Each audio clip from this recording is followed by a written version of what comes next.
Advocate Shantaram Patil यांना जीवे मारण्याची धमकी देणाऱ्या आरोपीवर कठोर कारवाई करण्याची शेगाव बार असोसिएशनची मागणी. शेगाव बार असोसिएशनचे सदस्य आणि प्रख्यात वकील ॲडव्होकेट शांताराम पाटील यांना जीवे मारण्याची धमकी देणाऱ्या गजानन प्रल्हाद मुंडे या आरोपीविरुद्ध कठोर कारवाई करण्याची मागणी शेगाव शहर पोलीस स्टेशनचे ठाणेदार पोलीस निरीक्षक नितीन पाटील यांच्याकडे निवेदन देऊन केली आहे.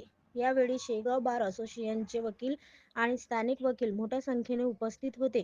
निवेदनात म्हटले आहे की शांताराम पाटील यांनी भुसावळ येथील दाखल केस परत घेण्यासाठी गजानन प्रल्हाद मुंडे या आरोपीने धमकावले आहे. यावर पोलिसांकडून कारवाई होण्याची अपेक्षा व्यक्त करण्यात आली आहे.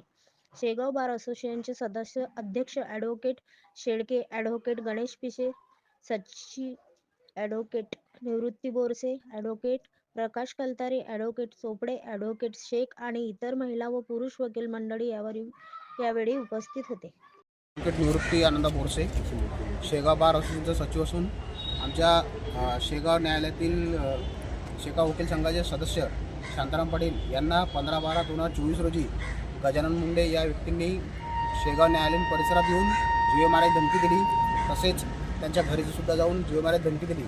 त्याबद्दल आम्ही सर्व वकील मंडळींनी पोलीस स्टेशन शेगाव शहर येथे त्याबाबत निवेदन दिलेलं आहे.